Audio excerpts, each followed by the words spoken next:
Good morning students, class 12th। बेटा हम अपना ये चैप्टर कर रहे थे मानव भूगोल, प्रकृति एवं विषय क्षेत्र। इसमें हमने जो है अपना ये कर लिया था यहाँ तक कि हमने पढ़ा था कि जो हमारी हिम नदियां हैं वो पिघलती जा रही हैं, भूमंडल का तापमान बढ़ता जा रहा है और भूमि निम्नीकृत होती जा रही है, ओजोन परत का क्षय हो रहा है। ये सब हमने इसमें पढ़ा था। आज हम आगे बढ़ते हुए करते हैं कि समय के गलियारों से मानव भूगोल, पर्यावरण पर्यावरण से अनुकूलन व समायोजन की प्रक्रिया तथा इसका रूपांतरण पृथ्वी के धरातल पर विभिन्न पारिस्थितिकी रूप से पारिस्थितिकी निकेत में मानव के उदय के साथ आरंभ हुआ है। यहाँ पर आपको बताया गया है पर्यावरण के साथ अनुकूलन और समायोजन। बेटा ये अनुकूलन और समायोजन क्या होता है कि परिस्थितियों के अनुसार अपने आप को ढाल लेना अनुकूलन और समायोजन कहलाता है। जैसे उदाहरण के रूप में हम आपको बताएं कि आदि मानव काल में जब मनुष्य के पास क्या नहीं हुआ करते थे, मकान नहीं हुआ करते थे, तो वो कैसे अपने आप को एडजस्ट करता था। वो गुफाओं में, कंदराओं में छिपकर प्रकृति जब इट मीन्स बारिश से, धूप से अपने आप को बचाता था। तो वो क्या था, समायोजन। वर्तमान में हम क्या करते हैं, हमारे पास मकान है तो हम मकान वगैरह में छिपकर जो है बारिश से, आंधी से अपने आप की रक्षा करते हैं। तो ये समायोजन होता है, अनुकूलन होता है, अपने आप को परिस्थितियों के अनुसार ढाल लेना समायोजन कहलाता है। तो यहाँ पर ये बात बताई गई है कि पर्यावरण से अनुकूलन व समायोजन की प्रक्रिया अर्थात इसका रूपांतरण पृथ्वी के धरातल पर विभिन्न पारिस्थितिकी रूप से पारिस्थितिकी निकेत में मानव के उदय के साथ ही आरंभ हो गया था। अर्थात हम जैसी जैसी परिस्थितियां होती हैं उसके अनुसार अपने आप को ढालने की, अपने आप को बचाने की कोशिश करते हैं। तो ये सब क्या कहलाता है, ये सब समायोजन कहलाता है।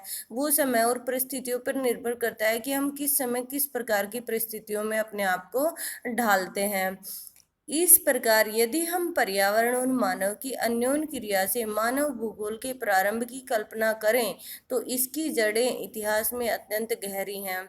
यहाँ पर बताया गया है कि पर्यावरण और मानव के बीच में जो अन्योन्य क्रिया है, अर्थात आपस में क्रिया प्रतिक्रिया, मानव पर्यावरण पर निर्भर करता है और पर्यावरण मानव पर कि वो उसे कितना जो है वो संतुलित बनाए रखता है। तो ये जो क्रिया प्रतिक्रिया है मानव की पर्यावरण पर और पर्यावरण की मानव पर, ये इसकी जड़ें अत्यंत गहरी हैं। अर्थात जब मानव जीवन शुरू हुआ, जब इतिहास शुरू हुआ, तभी उनकी आपस में एक दूसरे पर निर्भरता तब से ही चली आ रही है। अब मानव भूगोल के विषयों में एक दीर्घकालिक शांतता पाया जाता है, यद्यपि समय के साथ इसे सुस्पष्ट करने वाले उपागमों में परिवर्तन आया है। सुस्पष्ट करने वाले उपागम, उपागम क्या होते हैं बेटा, उपागम होते हैं वो सब तथ्य, वो सब चीजें जो हम प्रयोग करते हैं। जैसे कि हम कह सकते हैं कि भौगोलिक उपागम, सांस्कृतिक उपागम, सामाजिक उपागम, ये सब अलग अलग होते हैं, पार्ट्स होते हैं। तो इसमें बताया गया कि समय के साथ साथ हम अलग अलग दृष्टिकोण से उसको परिभाषित करते हैं। किसको, मानव और प्रकृति के संबंध को। उपागमों में गत्यात्मकता विषय की परिवर्तनशील प्रकृति को दर्शाती है। अब ये जैसे जैसे ये उपागम बढ़ते जाते हैं वैसी वैसी क्या चीज को दर्शाते हैं कि मनुष्य की और पर्यावरण की जो गति बीच में आपस में जो अंतर संबंध है उसका विषय क्षेत्र बढ़ता जा रहा है और उसमें गति लगातार बढ़ती जा रही है। पहले विभिन्न समाजों के बीच अन्योन्य क्रिया नगण्य थी, अर्थात न के बराबर थी। भिन्न भिन्न जो समाज थे, भिन्न भिन्न जो समुदाय थे लोगों के, उनके बीच में आपस में प्राचीन काल में बहुत कम जो है क्रिया प्रतिक्रिया होती थी। अर्थात वो व्यापार भी एक दूसरे के साथ नहीं करते थे क्योंकि वस्तुएं बहुत सीमित थी। मनुष्य की जो इच्छाएं आकांक्षाएं वो भी सीमित थी, सिर्फ मनुष्य अपने भरण पोषण तक ही सीमित था। लेकिन जो है इस अब जैसे कि वर्तमान में हमारी आवश्यकताएं बढ़ती जा रही हैं तो उसके अनुसार हमारी जो है अन्योन्य क्रिया एक दूसरे के साथ, न केवल समाज के साथ बल्कि राज्यों के साथ, देशों के साथ बढ़ती जा रही है। और उस समय एक दूसरे के बारे में ज्ञान सीमित था, अर्थात बहुत कम मात्रा में लोग एक दूसरे के बारे में जानते थे। हम जैसा जानते हैं कि पहले लोग एक स्थान से दूसरे स्थान पर जाने में उन्हें घंटों महीनों लग जाते थे और अपना संदेश पहुंचाने में, लेकिन वर्तमान में ऐसे इंस्ट्रूमेंट विकसित हो चुके हैं जिससे हम अति शीघ्र अपना मैसेज पहुंचा सकते हैं। यस बेटा, हम पढ़ रहे हैं कि जो लोग थे उन्हें एक दूसरे के बारे में बहुत कम ज्ञान था। यात्री और अन्वेषक, जो यात्री हुआ करते थे, खोजकर्ता हुआ करते थे, अपने यात्रा क्षेत्रों के बारे में सूचनाओं का प्रसार किया करते थे। अपने यात्रा और क्षेत्रों के बारे में लोगों को सूचनाएं देते थे। नौचालन संबंधी कुशलताएं विकसित नहीं हुई थी। लोग जो है नौका चालन भी नहीं जानते थे और समुद्री यात्राएं खतरों से खाली नहीं थी। जो समुद्री यात्राएं हैं वहाँ पर बहुत सारे समुद्री जीव हुआ करते थे और उस वर्तमान की सुविधाओं जैसी सुविधाएं उस समय नहीं थी, तो वो खतरों से खाली न थी। 15वीं शताब्दी के अंत में यूरोप में अन्वेषणों के प्रसार हुए, अर्थात खोजें शुरू हुई और धीरे धीरे देशों और लोगों के विषय में मिथक और रहस्य खुलने शुरू हो गए। धीरे धीरे जैसे जैसे लोग एक दूसरे को जानने लगे, उनके बारे में जो जो मिथ्या अवधारणाएं थी, जो जो रहस्य थे, वो सब लोगों के सामने आने शुरू हो गए। उपनिवेश युग ने अन्वेषणों को आगे बढ़ाने के लिए गति प्रदान की ताकि प्रदेशों के संसाधनों तक पहुंच हो सके। उपनिवेश क्या होते हैं बेटा? दूसरे देश, किसी ताकतवर देश द्वारा किसी कमजोर देश पर अधिकार कर लेना उपनिवेश। इट मीन्स वो जो है कमजोर देश शक्तिशाली देश का उपनिवेश कहलाता है। तो जब इस तरह की धारणा विकसित हुई, अर्थात अंग्रेजों ने या दूसरे जो यूरोपीय देश थे उन्होंने दूसरे देशों पर अधिकार स्थापित करने शुरू कर दिए ताकि वहाँ पर जो संसाधन उपलब्ध हैं उनका शोषण किया जा सके, उनका दोहन किया जा सके। तो उन्होंने अपनी दूसरे देशों की खोज जो है वो तेज कर दी, अर्थात दूसरे देशों को उन्होंने खोजना शुरू कर दिया और तालिका युक्त सूचनाएं प्राप्त हो सकें ताकि उनके संसाधन तक उनकी पहुंच हो सके और वो एक तालिका बना सके कि कहाँ पर कौन से देश में किस प्रकार के संसाधन अधिक हैं और वो उनका किस प्रकार से प्रयोग कर सकते हैं। तालिका युक्त होता है बेटा एक लिस्ट तैयार करना, एक जो है डायग्राम बनाना।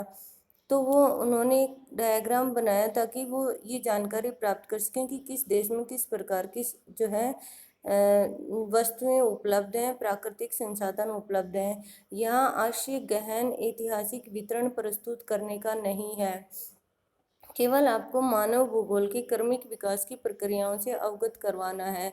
तो यहाँ पर आपका जो क्वेश्चन है वो है कि मानव भूगोल के क्रमिक विकास का वर्णन करें। तो हम मानव भूगोल कि क्रमिक विकास का वर्णन कैसे कर सकते हैं बेटा? हम बता सकते हैं कि मानव भूगोल में कि आदि मानव काल में कैसा हुआ करता था, वह अपने आप को किस प्रकार से समायोजित करता था, वह केवल कंदमूल फल इकट्ठे करता था अपने भोजन के लिए, उसे एक दूसरे के बारे में कोई जानकारी नहीं थी, वो समूह में नहीं रहता था।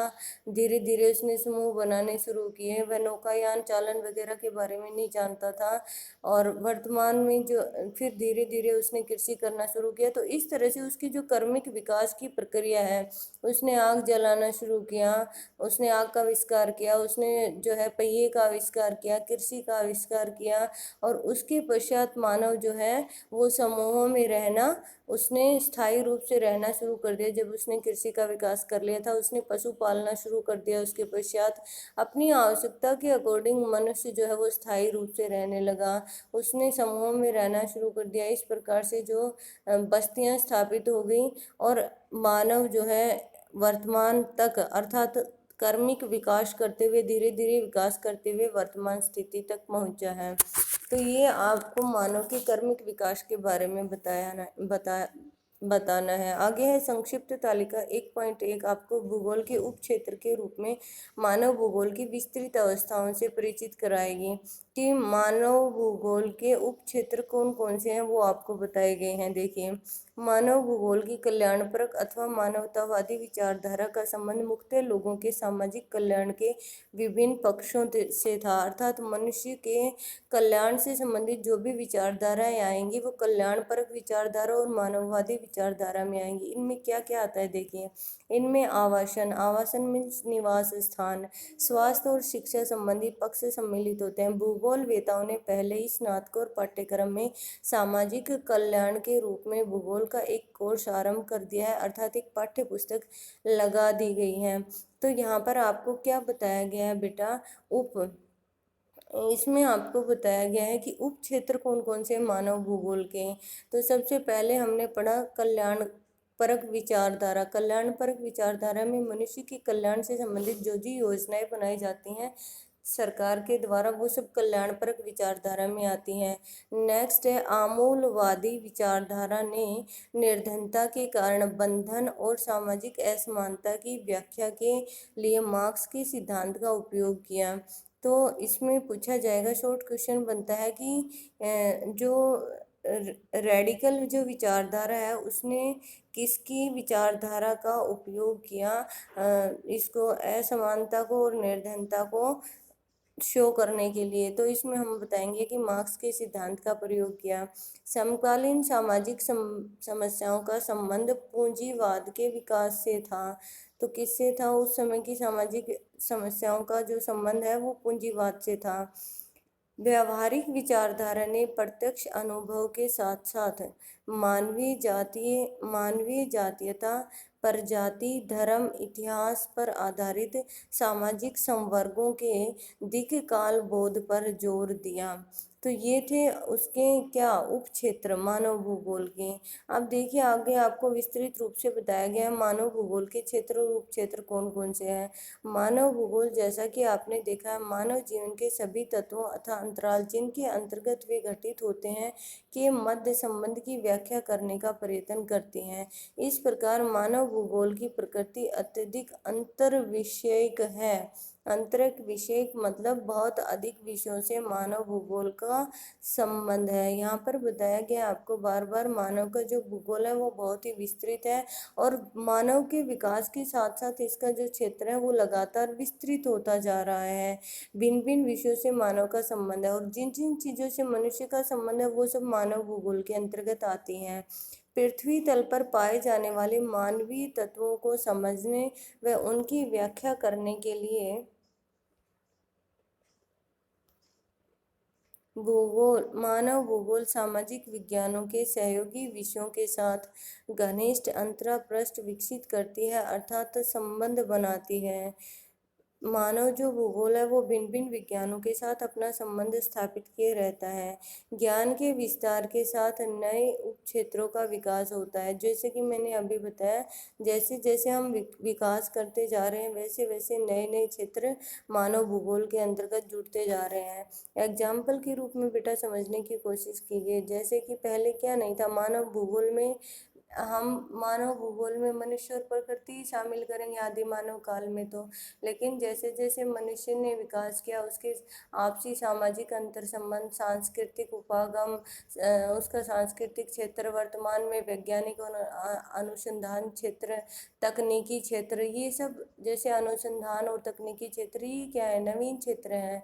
तो इस तरह से लगातार मनुष्य का जो भूगोल है उसमें नवीन क्षेत्र जुड़ते जा रहे हैं। उसका जो क्षेत्र है मनुष्य के भूगोल का वो लगातार बढ़ता जा रहा है।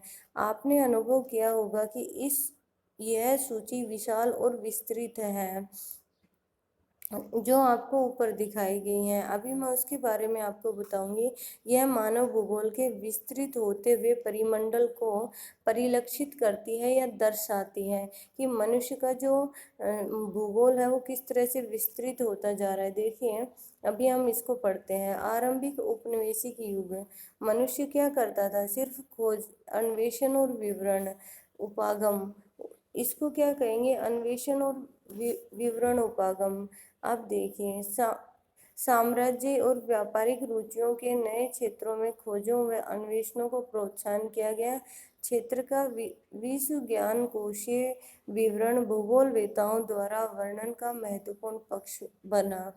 यहाँ पर आपको बताया गया कि प्राचीन मानव काल में जब मनुष्य आदिम मानव हुआ करता था तो उस समय जो ज्ञान का जो प्रमुख स्रोत था वो क्या था, वो था कि भूगोलवेता, खोजकर्ता, जो कि अपनी यात्राओं के माध्यम से खोज करते थे। वो अपने देश के बारे में, अपने क्षेत्र के बारे में, अपनी खोजों के बारे में बताते थे, जिससे मानव को कुछ ज्ञान जो है प्राप्त होना शुरू हो गया था। आगे है प्रादेशिक विश्लेषण। उत्तर उपनिवेशिक युग में प्रादेशिक विश्लेषण। प्रादेशिक विश्लेषण क्या होता है बेटा, हर क्षेत्र विशेष की अपनी कुछ विशेषताएं होती हैं। जैसे हम कहें हिमालय क्षेत्र की क्या विशेषता है, वहाँ पर बर्फ़ गिरती रहती है, जो है वहाँ पर शंकु आकार के वृक्ष पाए जाते हैं, लोग बहुत कम निवास करते हैं, वहाँ से नदियाँ प्रवाहित होती हैं। इसी प्रकार से रेगिस्तान क्षेत्र की कुछ विशेषताएं ले लीजिए, तो इसमें क्या है, धूल भरी आंधियाँ चलती हैं, तापमान बहुत तेज रहता है, तो ये प्रादेशिक विश्लेषण है। तो इस तरह धीरे धीरे जब मनुष्य ने घूमना शुरू किया तो वो उसने भिन्न भिन्न क्षेत्रों का प्रादेशिक विश्लेषण किया।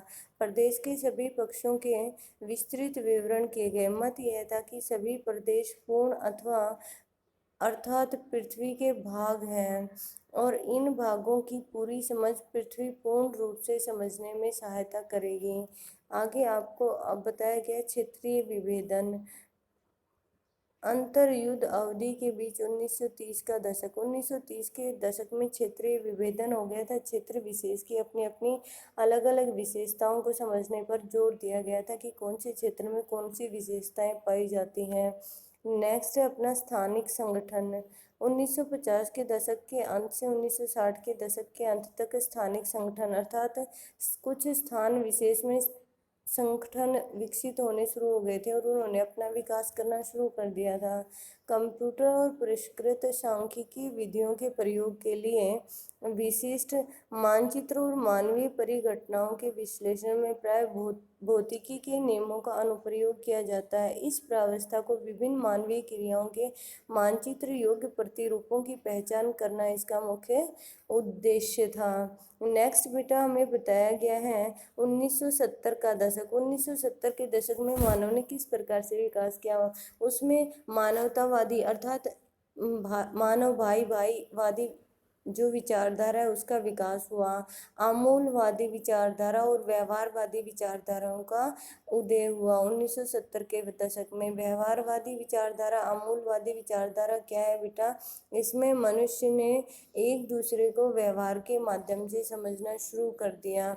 देखिए इसमें मात्रात्मक क्रांति से उत्पन्न असंतुष्टि और अमानवीय रूप से भूगोल के अध्ययन के चलते मानव भूगोल में 1970 के दशक में 3 नई विचारधाराओं का जन्म हुआ। और 3 नई विचारधाराएं कौन कौन सी थी, इन विचारधाराओं के अभ्युदय मतलब उदय से मानव भूगोल सामाजिक राजनीतिक यथार्थ के प्रति अधिक प्रासंगिक बना। मानव भूगोल, मानव का जो भूगोल है वो अपने सामाजिक संबंधों के प्रति, अपने राजनीतिक संबंधों के प्रति और वास्तविकता के प्रति जोर देना शुरू कर दिया। इन विचारधाराओं की थोड़ी और जानकारी के लिए नीचे दिए गए बॉक्स का अवलोकन करें जो आपको नीचे गिवन है। भूगोल में उत्तर आधुनिकवाद। उत्तर आधुनिकवाद अर्थात वर्तमान जो है आधुनिकवाद जो है वो कब शुरू हुआ, वृत्त सामान्यीकरण अथवा मानवीय दिशाओं की व्याख्या करने के लिए वैश्विक सिद्धांतों की प्रयोज्यता पर प्रश्न उठने लगे। अपने आप में प्रत्येक स्थानीय संदर्भ की समझ के महत्व पर जोर दिया गया। तो ये आपके थे विभिन्न मनुष्य ने किस प्रकार से किन किन क्षेत्रों का जो है मानव भूगोल की वृत्त अवस्थाएं कि कौन कौन सी अवस्थाओं से मानव भूगोल गुजरा, यह मनुष्य के हम कह सकते हैं कि विकास की अवस्थाएं कौन कौन सी थीं। अब बात करते हैं उप क्षेत्रों की। उप क्षेत्रों के मध्य सीमाएं प्राय अति व्यापी होती हैं। उप क्षेत्र जो भिन्न भिन्न मानव भूगोल के जो क्षेत्र निर्धारित किए गए हैं उनकी सीमाएं अति व्यापी होती हैं अर्थात विस्तृत होती हैं, या हम ये भी कह सकते हैं कि वो आपस में एक दूसरे से अंतर संबंधित होते हैं। इस पुस्तक में मतलब कैसे बेटा, जैसे हम अपनी एग्जाम्पल के माध्यम से जो है ले सकते हैं। पुस्तक में हमने चैप्टर पढ़ा, उसके क्वेश्चन लिखे, उनको याद किया, तो इन क्या क्या है, इन सब का आपस में एक दूसरे के साथ रिलेशनशिप है कि हमने चैप्टर पढ़ा, फिर उसके क्वेश्चन राइट किए, उनको लर्न किया, इट मीन्स कंप्लीट हमने उसको प्रिपेयर किया। इसी प्रकार से मानव के जो भूगोल होता है उसके क्षेत्र अलग अलग होते हैं, लेकिन वो एक दूसरे से संबंधित रहते हैं। इस पुस्तक में अध्यायों के रूप में जो सामग्री दी गई है वह आपको मानव भूगोल के विभिन्न पक्षों का पर्याप्त एवं विस्तृत ज्ञान प्रदान करेगी।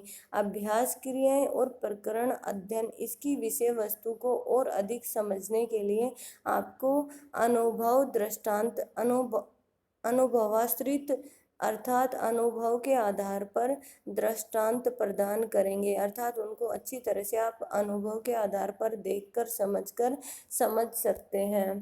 तो ये आपका जो है अपना यहाँ तक आज कंप्लीट हो जाता है। आगे देखिए, ये उप क्षेत्र आपको दिए गए हैं एक सारणी के माध्यम से कि मानव भूगोल के उप क्षेत्र कौन कौन से हैं। देखिए इसमें दिए हुए हैं सामाजिक भूगोल, इसमें कौन कौन से भूगोल आते हैं, मानव के सामाजिक अर्थात समाज में जो कुछ आता है वो सब, व्यवहारिक भूगोल, सामाजिक कल्याण का भूगोल, अवकाश का भूगोल, सांस्कृतिक भूगोल, लिंग भूगोल, ऐतिहासिक भूगोल, चिकित्सा भूगोल। जैसा कि इनके नाम से स्पष्ट है, चिकित्सा भूगोल में क्या आएगा, मानव ने चिकित्सा के क्षेत्र में कितनी उन्नति की, कब की, कैसे की, ये सब आता है। ऐतिहासिक भूगोल में इट मीन्स मनुष्य प्राचीन काल में कैसा था, फिर उसने धीरे धीरे किस प्रकार से विकास किया। तो जिस तरह का शब्द आपका इसके प्रारंभ में लिंक है उसी के आधार पर हमें बताना है। जैसे लिंग भूगोल में वर्तमान में हमारा जो लिंग रेशो है, स्त्री महिला पुरुष जो रेशो है वो बहुत कम आ गया है, तो और प्रारंभ में कैसा था ये सब हमें बताना है। नेक्स्ट है देखिए बेटा आपका नगरीय भूगोल। नगरीय भूगोल में हम क्या करेंगे, नगरीय भूगोल में हम नगर किस तरह से विकसित हुए, उनका विकास किस तरह से हुआ, नगरों के प्रकार, ये सब अध्ययन करेंगे। फिर है राजनीतिक भूगोल। राजनीतिक भूगोल में के इसमें 2 पार्ट्स आते हैं, निर्वाचन भूगोल की किस तरह से हम अपने प्रतिनिधियों का चुनाव करते हैं, और सैन्य भूगोल ये इसमें आता है। नेक्स्ट है आवास भूगोल। आवास भूगोल में क्या आएंगे, नगरीय और ग्रामीण क्षेत्र। यस। नेक्स्ट देखिए आर्थिक भूगोल। आर्थिक भूगोल में क्या क्या हम अध्ययन करेंगे, संसाधन भूगोल, कृषि भूगोल, उद्योग भूगोल, विपणन भूगोल, पर्यटन भूगोल, अंतर्राष्ट्रीय व्यापार का भूगोल, तो ये सब हम पढ़ेंगे। तो संसाधन तो आई थिंक हम पढ़ चुके हैं, और उसके साथ भूगोल और जो है शब्द जोड़ा गया है। तो संसाधन भूगोल का क्या मतलब है बेटा, कि वे सभी वस्तुएं जो प्रकृति में उपस्थित है और जिनका हम अपनी आवश्यकता के अनुसार प्रयोग करते हैं वो संसाधन भूगोल के अंतर्गत आते हैं। इसी तरह से कृषि भूगोल में कृषि के क्षेत्र में हम जो जो वस्तुएं उपयोग करते हैं कृषि को उपजाने के लिए, कृषि के विकास के लिए, वो सब किस में आएंगी, कृषि भूगोल में। जैसे कि यातायात के साधनों का प्रयोग करते हैं, सड़क, वाहनों, इन सब का हम प्रयोग करते हैं कृषि के विकास के लिए, तो वो सब कृषि भूगोल के अंतर्गत आएंगी। तो इस तरह से इनको भिन्न भिन्न भागों में बेटा बांटा गया है, इनको हम पढ़ेंगे और जो है इसके क्वेश्चन आंसर हम तैयार करेंगे। ये वाली सारणी मैं कल अगेन आपको एक्सप्लेन कर दूंगी और उसके बाद आपको क्वेश्चन आंसर करवाऊंगी। तब तक आप चैप्टर में जो कुछ पढ़ा है उसके आधार पर जो है अपने क्वेश्चन आंसर फाइंड आउट करने की कोशिश करें। आप अपने क्वेश्चन आंसर फाइंड आउट करें, फिर कल मैं इनका आंसर आपको देती हूँ। Thank you, have a nice day.